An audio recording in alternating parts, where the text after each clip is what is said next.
Hai geng, sabar semuanya. Jangan pada ngegas menuntut mana teman cerita. Iya pasti dibawain, tenang aja udah. Kalian ini udah lama nih subscribe gua, pasti udah tahu dah. Gua kalau upload emang suka kadang tidak menentu begitu. Apalagi teman cerita nih, kadang hari Senin, kadang hari Kamis, kadang hari Sabtu, atau seminggu 4 kali, seminggu 3 kali, ya lumayan lah buat makan sehari-hari. lah ngapa kita kayak penjual bakso boraks ya? Yaudah, makanya hari ini kita bawain lagi yuk sebuah cerita dari teman kita nih bernama Alia, atau biasa dipanggil Lia, yang aduh, gue nggak paham ya. Kenapa cerita-cerita orang tuh sungguh mind-blowing sekali. Berasa hidup kita jadi flat total. Pas gue baca email-email dari kalian, tapi berhubung sih di sini maksud gue mind-blowingnya horor ya. Jadi nggak apa-apa deh. Gue lebih memilih kehidupan yang flat aja. Terima kasih. Nah, jadi cerita ini dialami Alia atau si Lia tadi tuh waktu awal-awal pandemi kemarin. Jadi kejadiannya bener-bener masih bisa dia inget banget. Walaupun udah 2 tahun berlalu ya jatuhnya ya. Dimana waktu itu tuh dia dijodohkan sama keluarga besarnya dengan seorang laki-laki bernama Adnan. Jadi memang Alia ini sih istilah keluarga besarnya itu dia dari keluarga Arab lah, gengs. Dan Adnan itu jatuhnya masih sepupu jauh dari pihak ayahnya Alia. Dan bisa dibilang perjodohan mereka ini dilalui secara ta'aruf ya. Namun sebelumnya disclaimer aja di awal, di sini tidak ada menyinggung maksudnya sama sekali mengenai agama-agama, karena memang keluarganya dari Lia ini dan Adnan juga ya basicnya Arab semua. Jadi hal-hal seperti itu pun sudah biasa. Lia pun mengaku, walaupun tadi backgroundnya dari keluarga Arab, tapi dirinya pun nggak bener-bener religius banget. Dia ini belum pakai kerudung. Terus kadang kalau main sama teman-temannya juga masih sampai larut malam gitu, masih agak duniawi. Cuman di keluarganya tuh, kalau masalah perjodohan itu semacam kayak hukum wajib yang kagak bisa ditolak. Dari kakak-kakaknya begitu semua soalnya. Kalau berani nolak, sama aja istilahnya lu bakal dicoret dari anggota keluarga gitu, dari kartu keluarga, hilang nama lu ntar. Tapi ya pas si Lia ini ngeliat fotonya Adnan nih, jadi mereka emang nggak ketemu nih awalnya ya. Cuma dijelasin, diceritain sama bapak ibunya. Adnan nih backgroundnya begini nih, diliatin kayak ada CV-nya begitu, gengs. Dilihat kok ganteng. Jadi walaupun mereka saudaraan nih, tapi saudara jauh banget ya, dan nggak pernah ketemu juga. Katanya sih waktu kecil pernah ketemu, waktu di acara keluarga gitu. Tapi ya si Lia ini juga lupa mukanya Adnan waktu kecil gimana, pas gede juga udah kagak tahu. Nah tadi pas lihat fotonya, wah, bojuk nih, boleh lah. Soalnya dibilang juga si Adnan ini katanya lulusan Amerika dan udah pulang ke Indonesia buat bantuin usaha orang tuanya di sini. Intinya pas ngeliat foto sama mengetahui backgroundnya dari Adnan ini, Lia ini merasa cocok. Dimana si Adnan masuklah ke kriterianya dia. Singkat cerita, mereka nih hitbah gitu apa yang namanya. Istilahnya katanya begitu, maaf kita kurang paham. Pokoknya mereka akhirnya menikah. Yang jelas menurut cerita Lia, dia mengenal Adnan ini beber ketemu itu cuman kayak semacam 2 hari, gengs. Kayak dalam 2 hari itu mereka beber ketemuan, ngobrol, abis itu ya udah menikah. Dan Lia ini berarti jatuhnya belum mengenal teman-temannya Adnan ini siapa dan sifat aslinya sebenarnya tuh gimana. Ya pokoknya kan berdasarkan rekomendasi dari kedua orang tuanya menjodohkan. Lia tidak meragukan apa-apa dong. Yang dia lihat fisik sama backgroundnya jelas, ya udah bismillah. Menikahlah mereka nih. Dan sebenarnya mereka ini mau honeymoonnya ke Amerika sana. Karena kan Adnan lama di situ juga ya. Tapi ini mereka jatuhnya nih pasangan pandemi yang waktu nikah aja tidak bisa terlalu mengadakan acara yang gede-gede. Yaudah, akhirnya mereka memutuskan untuk honeymoon di daerah yang masih sekitaran rumah mereka aja lah. Tapi yang dicari-cari vibes-nya biar kayak ala-ala resort begitu, di mana ya? Nah, ini emang gua nggak sengaja bilang mereka tinggal di daerah mana ya. Karena terlalu obvious banget. Si Lia ini ceritainnya pasti nanti kalian langsung ngeh. Cuma ya ternyata nanti kita di prank. Makanya kalian harus simak nih. Nggak bakal nyangka lu. Yaudah, mereka akhirnya ketemu nih dan memutuskan untuk honeymoon di sebuah hotel yang ada di pinggiran pantai gitu lokasinya. Dari kota tuh paling ke situ ya sejam 2 jam juga nyampe. Ini hotelnya terkenal banget pokoknya. Mereka bookingnya sebenarnya untuk 2 malam. Bentukan hotelnya gitu kayak semacam cottage satu-satu. Dan uniknya karena bentukannya cottage ya gitu satu-satu kayak rumah, jadi lobbynya pun terpisah sendiri di bagian depannya. Dimana mereka habis check-in di lobby tersebut, harus naik mobil lagi nih buat menuju ke cottage mereka. Nah mungkin karena suasananya juga masih pandemi, itu hotelnya sepi banget, gengs. Walaupun emang katanya sebelum-sebelumnya hotel ini udah termasuk sepi juga. Karena jatuhnya emang hotel tua yang pernah berjaya pada masanya gitu. Sebenarnya hotel bintang 5, tapi kayak interior dalamnya tuh nggak direnovasi. Jadi bisa dibilang ya kelihatannya jadul. Dimana dalam bentukan satu cottage atau rumah itu, yang mereka dapat ini kayak ada 2 lantai. atau bisa dibilang mezanin lah ya. Dimana lantai satunya itu ada ruang TV tempat duduk-duduk, sama ada dapurnya juga dan kamar mandi. Dan kalau naik ke lantai 2 baru di situ ada kasur, yang kalau buka jendela ngadepnya langsung ke laut. Tapi di sini pantai sama lautnya itu tidak bisa buat berenang ya gengs. Jadi kayak buat pemandangan aja gitu ngeliat yang biru-biru. Nah sebenarnya Lia sih kurang srek ya buat nginep di situ, karena dilihat ya bener-bener nggak kekinian banget gitu interiornya. Secara Lia ini anak zaman now, kayak hotel bintang 5 tapi jadul gimana sih? Kalau dia pribadi sih mendingan nginep di tengah kota aja modern istilahnya. Cuman emang si Adnan yang ngide biar suasananya honeymoon lah ala-ala Bali. Kalau kota-kota lagi kan kayak nggak kayak honeymoon. Dan si Lia sebagai istri baru yang masih jaim-jaim ya, soalnya kan dia juga belum bener-bener terbuka kenal sama si suaminya Adnan ini. Ya udah dia nurut-nurut baik udah. Pas mereka baru masuk cottage-nya aja nih, udaranya tuh terasa lembab dan kayak bau-bau kayu lapuk gitu gengs. Jadi sama Adnan nih jendela-jendela dibuka-bukain. Kesan pertama si Lia melihat Adnan ini, ya sejauh itu tuh orangnya baik, gentle dan ngayomin banget. Pokoknya kalau kata Lia nih, waktu itu skornya 9 dari 10 tuh katanya tuh. Jadi ratingnya bagus tuh, hampir bintang 10. Yaudah pokoknya mereka tadi kan tuh check in dan buka kamar sekitar jam 3-an. Dan waktu mereka sampai masuk kamar, Adnan ini langsung ngajakin sholat asar berjamaah. Kayak bareng-bareng sholat yuk kan. Subhanallah imam hidupku. Yaudah habis selesai sholat, dia bilang kalau dia lapar. Yang tadinya mikir apa pesen makan room service aja ya. Cuman kan di situ mereka nih belinya paket honeymoon. Yang mana ternyata dapat semacam kayak makan, iya bener, dinner romantis. Yang kayak candlelight dinner ala-ala gitu. Nah ini ada ke-BM-an seorang cewek yang emang suka repot hidupnya. Lia mikirnya itu kan kayak jam 3-an ya. Kalau misalkan dia sekarang nih pesan makan dari hotel, terus nanti malam juga makan makanan dari hotel, kayak bosen nggak sih? Nah kebetulan di daerah hotel mereka itu masih satu kawasannya nih, ada fast food AW atau AW kan lu. Si BM si Lia nih mau waffle yang es krim itu enak deh kayaknya. Kayak macam cewek-cewek yang ngasih kode, yang kayak cuman bilang, seblak enak nih kayaknya gitu, minta dibeliin. Nah si Adnan yang mungkin menyandang status suami baru langsung gercep, yaudah aku yang kesana aja, kamu tunggu di sini aja sekalian katanya mau bebersih. Lia dengan senang hati terima kasih, karena dia juga emang kayak mau mandi-mandi bebek, mager dia buat keluar lagi, panas. Tahu sendiri siang-siang begitu kan deket laut panasnya kayak apa. Yaudah si Adnan pergi dah tuh naik mobil beli makanan dia. Lia sendirian tuh di hotel siap-siap mandi. Suasananya nih masih terang benderang ya, sampai panas banget kan. Si Lia nih jadi pengen mandi keringetan. Jendela-jendela juga masih dibukain tuh, sinar matahari masuk. Gak ada perasaan takut atau pano-panoan sama sekali deh. Mandilah dari kamar nih. Nah tapi di dalam kamar mandi itu kayak nggak ada jendela atau ventilasi keluar, yang menyebabkan nggak ada sinar matahari masuk juga. Jadi beber kayak masuk ke ruangan nih, vibes-nya langsung berbeda. Tapi yaudah, Lia mandi. Dia mikirnya masa mau honeymoon nih bawa ketik begitu ya, first impression-nya kan nggak mungkin. Ntar ilfil suami gue. Suaminya dia suami gue. Soalnya waktu malam pertama, mereka nih belum perkara waktu itu katanya saudara-saudaranya masih ngumpul terus sampai pagi tuh, kagak dikasih waktu mereka. Nah pas dia mandi nih, pas lagi keramas gitu ya, tahu-tahu air flush toilet tuh kayak nyala sendiri. Maksudnya kayak langsung jus gitu, kayak ada yang mencet. Si Lia sempet kaget, tapi lebih kayak kaget karena air suaranya tuh kan lumayan gede ya, jurur gitu. Dipikirnya itu toiletnya otomatis atau error kali ya, begitu emang. Ya udah lanjut mandi dia. Nah dari luar nih dia dengar kayak ada orang yang buka pintu utama. Jadi itu tuh kamar mandinya kali ya nih, mandinya di lantai 1. Kedengaran ada suara orang yang buka pintu terus kayak ketutup blep gitu. Lia mikir nih Adnan cepet banget udah pulang. Habis itu kedengaran lagi suara orang kayak naik tangga, tapi naiknya tuh kayak lebih lari, kayak duduk gitu. Nah anehnya suaranya itu kayak orang tadi naik duduk terus turun lagi duduk naik lagi duduk. Jadi kayak naik turun gitu. Ngapain? Nggak lama kedengaran suara pintu kebuka lagi dan ketutup blep gitu. Nah Lia langsung pakai anduk dong, ngelongok keluar dia. Dilihat udah nggak ada siapa-siapa. Itu tadi suara apa ya? Apa Adnan tadi balik lagi ngambil barang terus keluar lagi gitu kan mikir deh. Pokoknya dari situ Lia ini masuk lagi terus buru-buru mandi. Habis itu dia selesai keluar ke atas ngambil handphone. Nelfon Adnan dia. Yang tadi kamu balik lagi? Hah? Balik kemana? Ini aku masih ngantri nih di AW. Tadi kayak ada suara orang masuk soalnya terus keluar lagi tuh buka pintu. Loh bukan aku masih di sini kok dari tadi. Kamu cek aja itu kunci-kunci ya pintunya ya. Aku habis ini langsung balik deh. Pas nutup telepon tuh, Lia langsung merinding. Soalnya bukan apa-apa ya, jelas-jelas. Tadi dia dengar kayak ada suara. Semacam ada orang buka pintu naik tangga terus keluar lagi kan. Takutnya masalahnya itu maling atau gimana. Kan dia lagi sendirian di situ kalau bukan Adnan. Dia buru-buru deh tuh turun ke lantai 1 dan ngecek pintu depan. Dilihat posisinya masih ketutup gitu, masih kekunci. Ya udah Lia naik lagi ke atas. Mau pakai baju. Habis sudah pakai baju nih, Lia mau nutup jendela kan, dia mau nyalain AC. Pas lagi nutup, dia ngeliat keluar, itu kan kayak cottage-nya, terus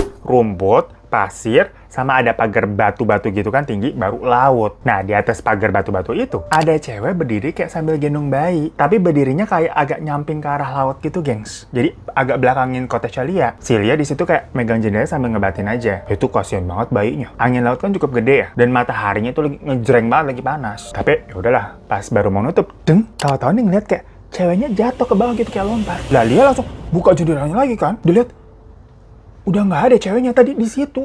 Udah kayak ke bawah, hilang, gengs. Dia langsung nelfon resepsionis. Pak, ada perempuan lompat ke laut, Pak, di depan kota saya, Pak. Abis nelfon begitu, si Lia juga langsung lari tuh sampai keluar ke arah posisi cewek yang dilihatnya tadi. Tapi ternyata kalau dari bawah nih posisinya, pagar batunya tuh cukup tinggi, gengs. Jadi si Lia mau manjat juga kayak kesusahan, nggak bisa. Nah, karena posisi kota Lia itu juga jauh ya dari tadi resepsionis yang di awal, soalnya itu wilayahnya kan gede banget. Ada kali sekitar 15 menitan. Baru tuh ada petugas datang. Lia cerita, tadi perempuannya berdiri di sini, Pak, ambil gendong bayi. Tau-tau dia jatuh kayak ke depan gitu. Akhirnya si petugas kayak ngomong sama rekannya pakai HT gitu kan. Nggak lama Adnan pulang nih. Mungkin ngeliat si Lia nih kayak lagi panik. Barengan sama kayak petugas ditanya kenapa. Lia cerita lagi tuh. Ya udah akhirnya si Lia sama Adnan disuruh nunggu di dalam aja sama si petugas. Walaupun masih dalam keadaan shock nih, Lia berusaha ditenangkan sama si Adnan. Udah kamu makan aja nih es krim wafelnya. Ya udah makan nih Lia gitu kan. Ada juga kayak ayam sama kentang yang gitu-gitulah. Duh jadi pengen gua. Nah lagi mereka makan nih di bawah berdua. Tahu-tahu nih di lantai atas, di lantai 2. Itu kan juga ada kamar mandi. Tapi kayak emang cuman toilet sama wastafel doang. Jadi kalau shower sama bathtub itu adanya di lantai 1 nih. Tempat Lia tadi mandi. Nah dari lantai 2 itu, kedengaran kayak ada nge-flash toilet lagi, gengs. Sampai Lia sama Adnan pas lagi makan ngedangak gitu kan ke atas. Nah di situ Lia bilang,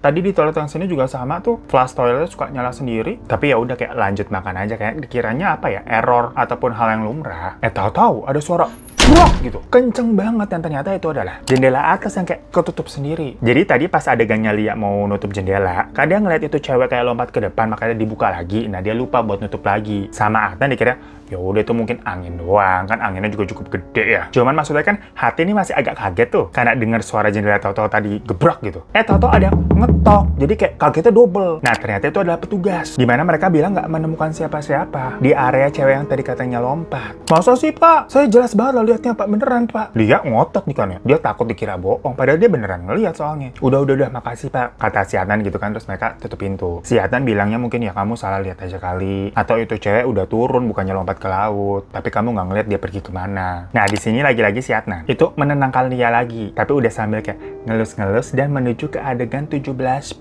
Ya mungkin di sini si Adnan udah gak tahan kali ya. Cuman masalahnya kan makanannya Lia belum habis tuh. Baru bentar doang makan es krim, sama wafelnya juga masih setengah, ayamnya belum disentuh, kentang belum disentuh. Tapi karena mungkin situasinya mendukung, digendong lah nih si Lia ke atas. Dan untuk pertama kalinya mereka akhirnya adegan love me like you do, love me like you do. Dan terjadilah itu adegan silat perguruan ular putih membobol goa siluman naga biru. Ini lagi hot-hotnya tuh di tengah adegan begitu tuh. Tahu-tahu ada suara bayi nangis di lantai 1. Bayi kayak kenceng banget kedengeran suaranya. Dan mendadak muka mereka lagi harap-harap tatap-tatapan dong. Dan kayak tegang, suara bayi apaan tuh? Si Adnan nanya, TV di bawah tadi nyala nggak sih? Si Lia mikir, enggak kayaknya dari tadi kita belum nyalain TV. Dan suaranya masih kedengeran terus nih. Si Adnan akhirnya kayak ngedap-ngedap ngintip gitu ke bawah.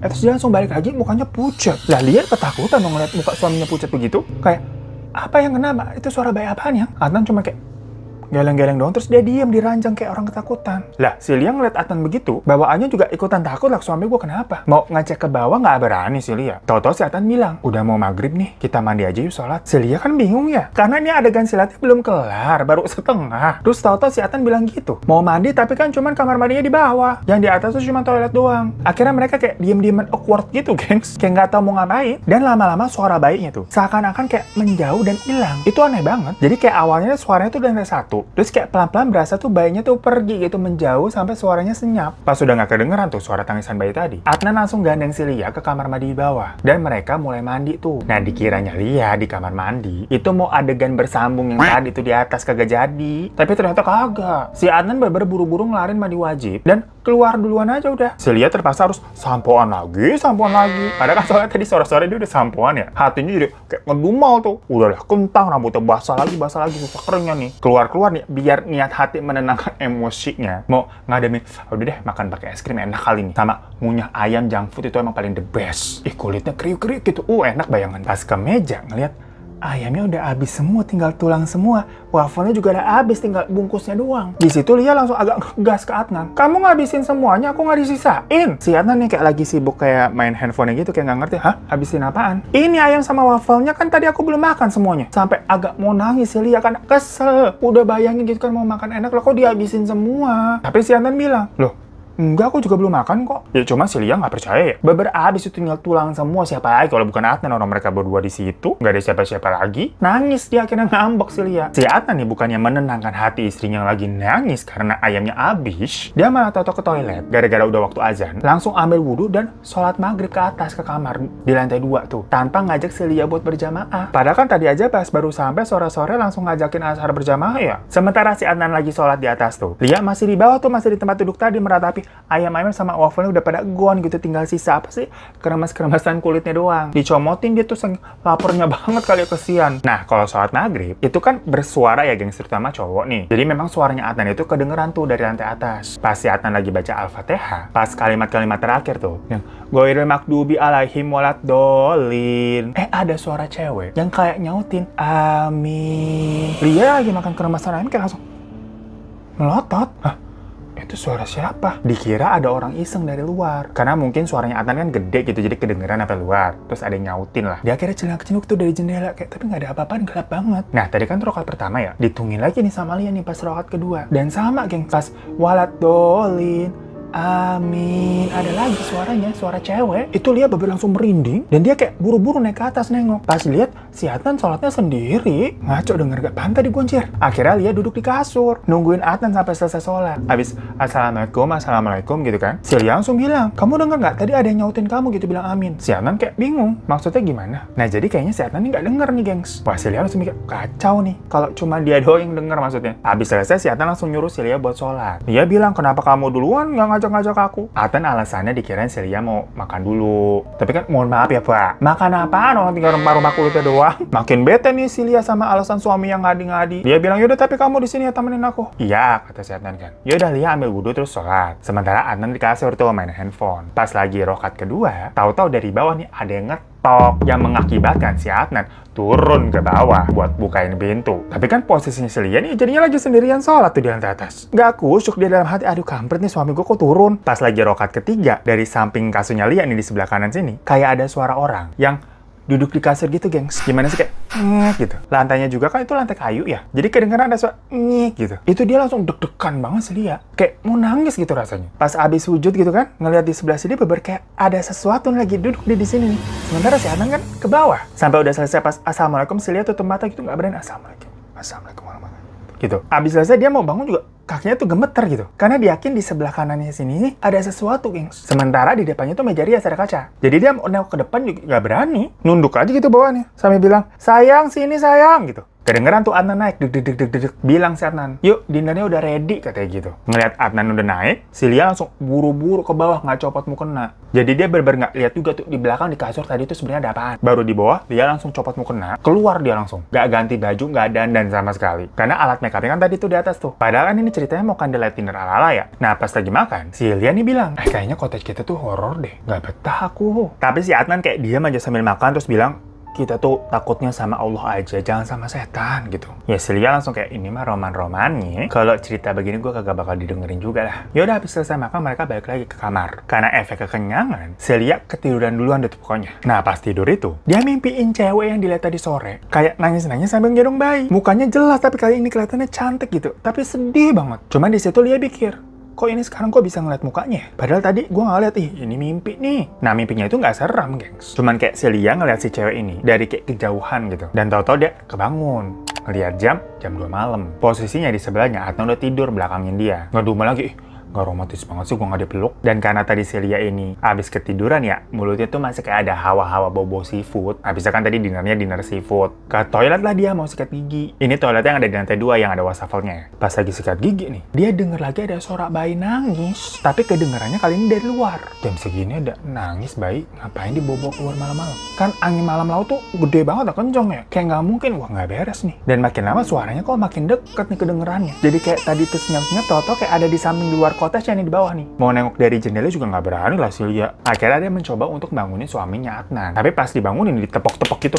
nggak bangun-bangun. Dikira ini si Adnan tipe-tipe cowok kebo apa yang susah dibangunin ya? Soalnya kan mereka masih baru kawin, belum bener-bener tahu ini suaminya gimana tabiatnya. Udah diguncang-guncang gitu tetap nggak bangun-bangun. Mulai panik Lia dong. Tapi pas dicek nafasnya gitu masih ada. Akhirnya dia nelfon resepsionis nih. Tapi mungkin kalau udah jam segitu ya nggak ada yang standby. Akhirnya si Lia keluar dari gelap-gelapan, nyetir mobil ke bangunan depan yang ada satpam sama gedung resepsionisnya. Dan bener aja ternyata di situ resepsionisnya kosong dan yang ada hanya satpam doang. Minta Bapak tolongin suami saya kayaknya pingsan. Saya bangun-bangunin nggak bangun-bangun, dia nggak tahu kenapa. Akhirnya mereka balik lagi tuh. Dan posisinya Adnan di situ masih begitu nggak bangun-bangun. Sampai satpam tadi tuh kayak manggil tuh pakai HT temen-temennya. Akhirnya ada petugas lain deh, 2 orang datang. Digotong lah tuh Adnan sama 3 orang petugas nih. Dimasukin ke mobil terus mereka ke rumah sakit. Untungnya memang di area itu ada rumah sakit juga, gengs. Jadi buat kalian tahu pasti ngerti deh. Dalam satu wilayah tuh gede banget. Sampai ada wahana bermain juga ada tuh di situ. Nah, pas sampai di rumah sakit langsung dimasukin ke IGD. Sementara si Lia nih ngehubungin keluarganya dia dan keluarganya Adnan. Ngasih tahu kan masalah ini.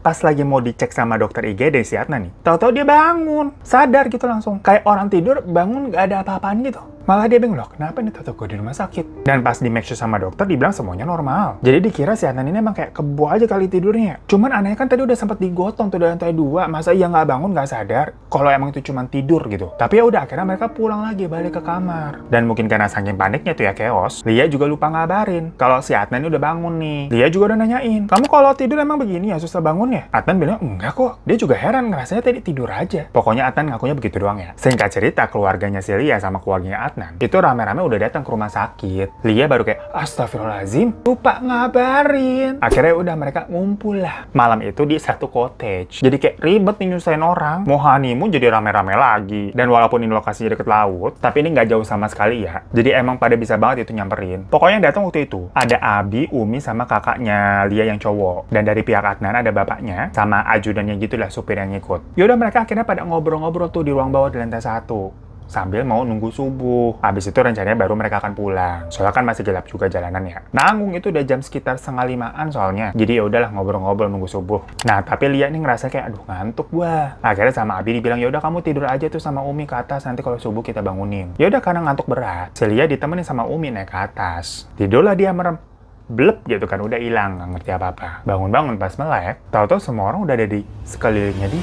Dan Uminya kayak nangis-nangis gitu. Sampai kayak ngusap-ngusap kepalanya Lia. Kenapa? Lia kan bingung ya, ini kenapa orang-orang? Pas Lia ngomong begitu, Uminya kaget dan langsung meluk si Lia. Dan kedengeran juga suara Abinya tuh kayak, sadar, udah sadar, alhamdulillah gitu. Yang tahu-tahu si Lia ini disuruh Abihnya itu buat pulang. Jadi dia langsung dipapah ke mobil. Sampai koper-koper sama barang-barangnya dia. Itu yang beresin kakaknya yang cowok. Lia kan bingung ya, loh ini ada apa sih? Adnan sama keluarga kenapa ditinggalin? Kenapa ini? Kenapa saya dibawa? Dan itu posisinya matahari juga belum naik-naik banget ya. Bener-bener kayak masih subuh banget. Jadi Lia juga ngerasanya baru tidur sebentar kok. Cuman badannya emang kayak sakit gitu, kayak capek. Pas sampai rumah nih, Lia langsung ditemuin sama temennya Abi yang ahli agama. Kayak diruqyah begitu. Lia bener-bener nggak ngerti. Sampai temennya Abi ini bilang, udah bersih, nggak ada yang ngikutin. Dari situ baru dia diceritain. Gak lama abis dia tidur tadi, dia ini kesurupan cewek yang bilang kalau katanya itu mantannya si Adnan yang udah dihamilin, namanya Dian. Yang awalnya semua orang juga pada nggak percaya. Kirain nih Lia lagi kayak acting apa bagaimana gitu. Tapi ternyata Adnan ini sampai nangis-nangis dan kayak minta maaf sujud-sujud gitu. Barulah memang kebongkar kalau sebelum menikah dengan Alia atau Lia, Adnan ini tuh kayak ngehamilin ceweknya gitu, gengs. Terus karena dia posisinya memang dijodohin sama si Lia, Adnan mutusin si Dian. Tapi Adnan memang nggak pernah bilang ke orang tuanya mengenai kondisinya Dian ini. Karena balik lagi di keluarganya kalau udah ada perjodohan ya harus nurut aja udah. Nah, Dian lagi hamil, ditinggal begitu akhirnya mengakhiri hidupnya. Si Adnan juga nggak nyangka kalau Dian akan senekat itu katanya. Sebenarnya rencananya dia itu mau nikahin Dian juga, abis nikahin si Lia. Jadi kayak mau poligami gitulah. Tapi memang pemikirannya itu tidak pernah dia ucapkan atau dibahas sama si Dian. Jadi kayak cuma di otaknya Adnan doang. Ya mungkin kalau dari sudut pandangnya Dian ya, dia udah dihamilin, ditinggal, ya udah emang si Adnan nggak mau tanggung jawab aja kali. Nah, kita juga kurang paham di sini tuh apa benar hantu Dian atau jin doang yang menyerupai itu gimana. Tapi yang jelas semua orang yang tadinya nggak tahu rahasianya Adnan jadi tahu. Dan sebenarnya Lia sendiri ini awalnya tetap mau menerima Adnan kok, karena Lia merasa Adnan ini sebenarnya baik walaupun mereka baru sebentar kenalnya. Tapi Lia memang selalu diperlakukan cukup gentle lah dan tidak ada perlakuan kasar atau yang gimana-gimana gitu dari Adnan. Cuman dari Abinya sendiri memang bersikeras buat mereka pisah. Ya akhirnya Adnan sendirilah yang mengajukan talak dengan baik-baik. Katanya sih di pertengahan tahun 2021 kemarin Adnan akhirnya pergi tuh ke Amerika dan kayaknya akan menetap di sana. Sementara Lia sendiri, Oktober nanti nih, Oktober bulan depan, akan menikah lagi. Yang masih sama, kali ini dijodohkan. Tapi katanya baru udah disaring banget sama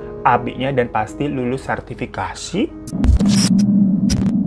So, itu cerita dari Alia atau Lia yang kita kira awalnya itu hotelnya hotel angker kali ini ceritanya ya, kayak biasa-biasanya tuh. Tapi ternyata dia pun di-prank karena suaminya yang angker gara-gara punya mantan pacar yang sempat dihamilin begitu. Sebenarnya Alia selalu mendoakan yang terbaik lah buat Adnan. Dan mereka emang tidak bisa bersama karena dari orang tuanya yang menjodohkan dan dari orang tuanya pula lah yang memisahkan. Dirinya sebagai anak wanita, itu katanya ikut aja lah apa yang dimauin orang tua. Dan semoga pernikahan yang kedua nanti itu bisa langgeng dan tanpa adanya masalah gitu. Minta doanya gitu teman-teman katanya. Karena menurut dia sebenarnya pernikahan yang pertamanya itu kok dipikir-pikir kayak mainan jatuhnya. Bukan seumur jagung lagi. Nggak ada seminggu dia ditalak. Awalnya dia sempat merasa sedih banget. Kayak ngerasa kok kehidupan gue pernikahannya gini banget. Sampai akhirnya dia bisa ikhlas karena waktu juga. Dan malah menertawakan pengalaman hidup yang dia punya. Dia sampai bilang, dia bingung kalau hitungannya berarti dia ini masih segel atau enggak ya. Karena kawinnya aja dalam hitungan hari. Dan adegan silatnya itu cuma setengah kok. Nggak sampai selesai. Mohon maaf nih Mbak Lia. Mbak kan orangnya bukan barang. Pokoknya kita doain supaya nanti calon suaminya numero uno gitu ya Mbak. Terima kasih juga udah sharing ceritanya. Dan buat teman-teman semuanya yang mau sharing cerita juga langsung aja email ke di bawah ini. Sampai jumpa lagi di teman cerita selanjutnya. Assalamualaikum.